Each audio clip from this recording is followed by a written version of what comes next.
है टॉपिक अब बागानी फसलें काफी कहवा।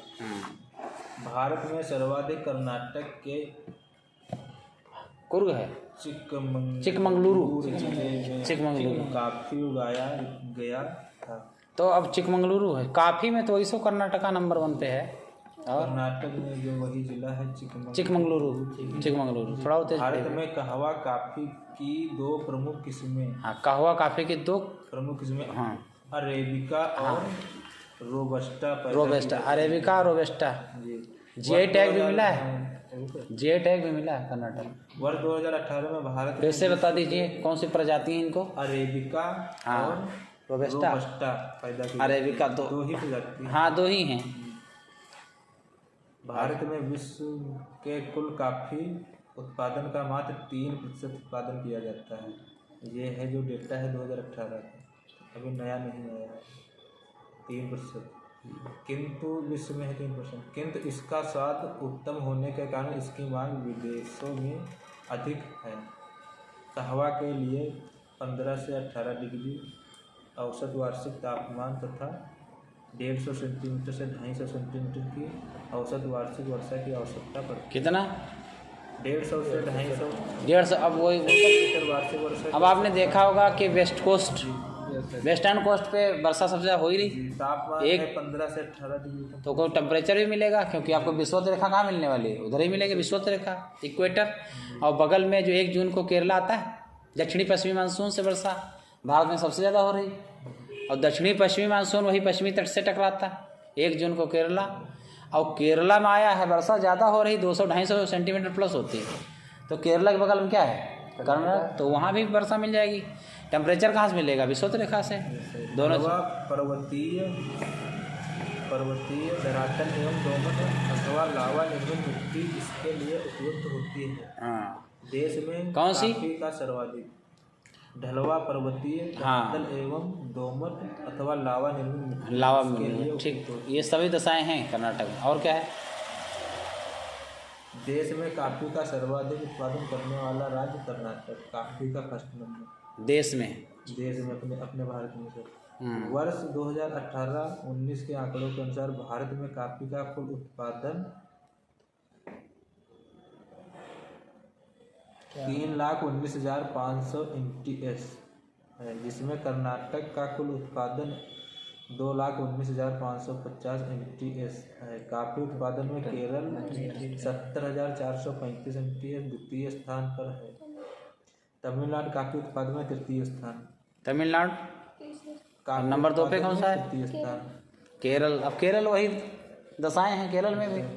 तो पहले आ गया कौन सा? कर्नाटक, और बगल में केरल, और तीसरे पे। तो इसका मतलब है हम वो पश्चिमी तट पर सबसे उत्तर से लेके दक्षिण तक जा रहे हैं। सबसे उत्तर कर्नाटक के दक्षिण क्या है? केरल, और केरल के दक्षिण क्या है? तमिलनाडु। आगे कॉफी का प्रवर्धन बीजों द्वारा होता है। कॉफी का प्रवर्धन बीजों द्वारा होता है, ठीक। और राष्ट्रीय बागानी बोर्ड की स्थापना 1984 में सोसाइटी पंजीकरण अधिनियम 1860 के अंतर्गत एक स्वायत्त सोसाइटी के रूप में की गई। हाँ, इसका मुख्यालय गुरुग्राम हरियाणा। भारत सरकार ने वाणिज्य एवं उद्योग मंत्रालय के प्रशासनिक नियंत्रण के अधीन संवैधानिक अधिनियम कॉफी अधिनियम 1942 की धारा 7 के द्वारा कॉफी बोर्ड का गठन किया था। वर्ष 2017-18 के अंतिम आंकड़ों के अनुसार कर्नाटक में कहवा की खेती का सर्वाधिक क्षेत्रफल 53.8% पाया जाता है। इस संदर्भ में केरल 18.9% दूसरे तथा तमिलनाडु 7.8% तीसरे स्थान पर है। हो गया। लाइए क्वेश्चन हम पढ़ देते हैं। ये है राष्ट्रीय बागानी परिषद बोर्ड की स्थापना अभी करें। अब ये हो गया, आकाश से जाओगे? चलिए कोई नहीं, ये डिस्कस जो चल रहा है इसको आप देखिएगा। तो बागानी फसलें काफ़ी, ये आपने पूरा पढ़ लिया। अब पहला देखिए, क्वेश्चन कहता है कि राष्ट्रीय बागानी परिषद बोर्ड की स्थापना कब हुई? तो ये 1948 की 84 की बात है, 1984 की बात है। 84 में गुरुग्राम। हाँ गुरुग्राम है। यही दिया भी है कि राष्ट्रीय बागवानी बोर्ड की स्थापना वर्ष 1984 में सोसाइटी पंजीकरण अधिनियम 1860 के अंतर्गत एक स्वायत्त सोसाइटी है। और गुरुग्राम आप देखेंगे इसका मुख्यालय भी मिल जाएगा वहीं, हरियाणा। गुरुग्राम कहाँ पे है? हरियाणा में है। अगला प्रश्न है कि यद्यपि कॉफ़ी और चाय दोनों की खेती पहाड़ी ढलानों पर की जाती है, तथापि इनकी कृषि के संबंध में इन दोनों में कुछ अंतर पाया जाता है। इस संदर्भ में निम्नलिखित कथनों पर विचार कीजिए। अब आप देखेंगे कॉफ़ी एक बागानी ये भी है एक प्रकार की, और चाय भी क्या है, बागानी है, वो भी है, और दोनों का संबंध पहाड़ियों से है, और दोनों एक प्रकार के पेय पदार्थ ही तो हैं कि नहीं? पेय पदार्थ हैं, कॉफ़ी और कहवा। आप चाय की बात जो कर रहे हैं, तो चाय दार्जिलिंग असम वगैरह आप चले जाओगे, कई क्षेत्र ऐसे हैं, तो उसका चाय का तो सीधा सिंपल यही मामला है कि जो पहाड़ी क्षेत्र हैं जहाँ ढलान है, तो ढलानों पे चाय है, और उन ढलानों पे आप देखोगे तो जो थोड़ी ये महीन जो कण हैं वो सब स्टोर हो जाते हैं, उसी महीन कणों पर इसकी खेती की जाती है। और ढलान पर ही क्यों उपयोगी है, क्यों इसका विकास निर्भर करता है? क्योंकि ढलानों से आपने देखा होगा पानी अधिक आवश्यकता है इसको, लेकिन पानी वहाँ रुकना नहीं चाहिए। अच्छा, ढलान जब होंगे तो वहाँ पानी रुकने का कोई चांस ही नहीं, क्योंकि ढलान से पानी हमेशा नीचे सरक जाएंगे। तो समस्या क्या है? समस्या ये है अगर पानी स्टोर कर जाता तो इनकी जड़ें सड़ जाती, तो अगर जड़ें सड़ जाती तो क्या है, बागानी फसल चाय वाली नष्ट हो जाती। हमारा गिरमिटिया मजदूर देखा होगा आपने, चाय के बागान की खेती करने के लिए ही इंडोनेशिया तरफ यानी दक्षिणी पूर्वी जो विश्व के देश हैं हाँ उधर ले गए थे। वहाँ भी ये सब सिस्टम होता था, और वो वहीं छूट गए, वो आ ही नहीं पाए। जहाज़ से ले गए अंग्रेज लोग, वहीं छोड़ दिए, और उन्होंने घर बसा लिया, वहाँ शादी में ही कर लिया। तो वो भी क्या है, ये सब मजदूर ले गए थे, लेकिन अब वो बहुत सशक्त हो गए। कई ऐसी कंट्री हैं जहाँ पर प्रधानमंत्री त्रिनाड टोबैको में देश के भारतीय मूल के प्रधानमंत्री बन गए, तो कई मंत्री कई जगहों पर, तो ये भी एक मुद्दा है। तो ये अब देखिए क्या दशाएं हैं। कॉफ़ी के पौधों को उपोष्ण कटिबंधीय क्षेत्रों की उष्ण और आर्द्र जलवायु की आवश्यकता होती है, जबकि चाय की खेती उष्ण कटिबंधीय और उपोष्ण दोनों क्षेत्रों में की जाती है। बात ठीक है।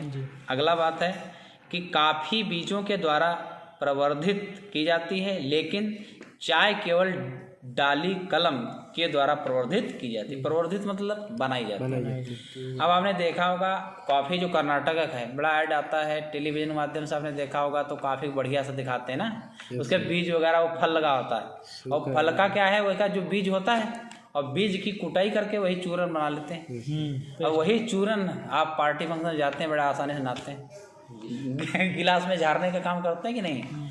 तो वही कॉफ़ी है ये जो बीजों से तैयार हुई है। लेकिन अब परिवर्धन का प्रक्रिया कर्नाटका की कॉफ़ी का ये है, या कोई भी कॉफ़ी हो इसका ये है।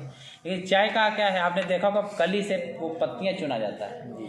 आपने देखा होगा नॉर्थ ईस्ट में महिलाएं विशेषकर जुड़ी हुई हैं, और महिलाओं के पीछे कुछ बंधा होता है ना, ये पत्तियाँ इधर तोड़ती हैं, ऐसे डालती हैं टोकरी टाइप में। ये सेम ऐसे आपने देखा होगा कि जम्मू कश्मीर तरफ आप जाएंगे तो जब सेब की जहाँ खेती हो रही है, सेब के बागान है, तो पीछे तोड़ रखती है ना महिलाएं, तो वहाँ भी नाजुक होते हैं, नाजुक हाथ हैं, और ये सब चीज़ें हैं। बच्चे महिलाएं ये विशेषकर इसमें निपुण रहते हैं। ये बात। अगली बात है ये अगला, भारत के किस राज्य में सर्वाधिक कॉफ़ी उत्पादन की जाती है? तो आपको बढ़िया तैयार हो गया, तो आप कह सकते हैं कि कर्नाटक में। और कॉफ़ी कितनी उसके किस्में हैं? 2 किस्में हैं। कौन? कॉफ़ी की किस्में 2 ही आपने देखा, और एक क्या आपने देखा? हाँ, अरेबिका और रोबस्टा। अरेबिका रोबस्टा 2 ही तो हैं किस्में, और उसको जीआई टैग भी यहाँ मिल चुका है। जैसे हल्दी, इरोड़ हल्दी को जीआई टैग मिला है तमिलनाडु में, इरोड़ हल्दी जीआई टैग है। इनके जियोग्राफिकल इंडिकेशन होते हैं एक प्रकार के, इनकी मतलब क्षेत्रीय पहचान होती है। हाँ, तो इसलिए उनके मूल्य भी अच्छे मिलते हैं और इसीलिए दी जाती है कि उस क्षेत्र में विशेष जो उत्पादन हो रहा है उस विशेष उत्पादन को मार्केट में और लोगों की नज़र में एक बेहतरीन स्थान मिल सके, जिससे यहाँ पर प्रोडक्शन को और बढ़ाया जा सके, प्रोत्साहन दिया जा सके ना। अब इसके बाद देखिएगा, भारत में काफ़ी सर्वाधिक उत्पादन करने वाला राज्य कर्नाटक है। वर्ष 18-19 की बात है। इसमें देश का कुल उत्पादन 68.71% से अधिक काफ़ी उत्पादन किया गया है। ये है इस तरह से। खैर आगे इसमें दिया हुआ है कि निम्न में से कौन सा भारत का सर्वाधिक काफ़ी उत्पादन करने वाला राज्य है। तो काफ़ी तो आप जानते हैं, क्या बोला जाए, कर्नाटक बोला जाए। भारत में कहवा का सबसे बड़ा उत्पादक, देखिए काफ़ी कहवा बात एक ही है, तो क्या बोलोगे, कर्नाटक हो गया। भारत में निम्नलिखित में से कौन सा राज्य देश का 70% से अधिक काफ़ी अकेले पैदा करने वाला राज्य है, तो क्या कहोगे, कर्नाटक। कोई भी प्रश्न आएंगे कॉफ़ी से रिलेटेड तो अधिकांश आपको कर्नाटक ही लगाना है। और कर्नाटक नंबर 1 कॉफ़ी उत्पादन में है, नंबर 2 केरल और नंबर 3 तमिलनाडु। तो आप उत्तर से दक्षिण की ओर बढ़ रहे हैं, पश्चिमी कोस्ट से लेकर के। तो पश्चिमी कोस्ट को क्या कह रहे हैं, मालाबार की कोरोमंडल, मालाबार बोलते हैं। और पूर्वी कोस्ट को क्या कह रहे हैं, कोरोमंडल। और मालाबार के ऊपर वाले पोर्शन क्या कह रहे हैं, कोंकण। और इधर कोरोमंडल के ऊपर वाले क्या कह रहे हैं, गुड। यही सब है। अब देखिए, कहता है निम्न में से किसमें कहवा की खेती का क्षेत्र सर्वाधिक पाया जाता है। अब क्या करोगे, इसमें देखो रटना नहीं होता, समझना है। अब इससे ये प्रैक्टिस सेट से है, आधार पता चल जाएगा क्या आधार है क्वेश्चन का। अब आप कॉपी बेसिस कहीं से स्टडी करो, पॉइंट के आधार तो ही बनेंगे, बस विस्तार में देखना होगा। तो अब क्षेत्र भी कहाँ ज़्यादा है, जहाँ उत्पादन ज़्यादा हो रहा है, तो कर्नाटक ही लगाएंगे ना। निम्नलिखित में से किस पर विचार कीजिए, विचार करना है। इसमें दोनों सही नहीं, इसलिए पढ़ेंगे कोई नहीं। इसमें पढ़ लेते हैं। कर्नाटक का चिकमंगलुरु जिला, हाँ, शर्करा नहीं बल्कि काफ़ी उत्पादन के लिए प्रसिद्ध है। चिकमंगलुरु आपसे पहले मैंने बोला, भारत में सर्वप्रथम यही काफ़ी उगाई गई थी। तो आपसे पूछ ले कि भारत में किस स्थान पर सबसे पहले कॉफ़ी उगाई गई, तो आपको देखने में प्रश्न बड़ी भारी भरकम लगता है, और है क्या, कुछ नहीं, क्योंकि ऑलरेडी जानते हैं कर्नाटक होगा। कर्नाटक का क्या है, क्षेत्र है चिकमंगलुरु। अच्छा, भारत में सर्वप्रथम यही काफ़ी उगाई गई थी, कर्नाटक का अच्छा जिला है ये। काफ़ी नहीं तो काफ़ी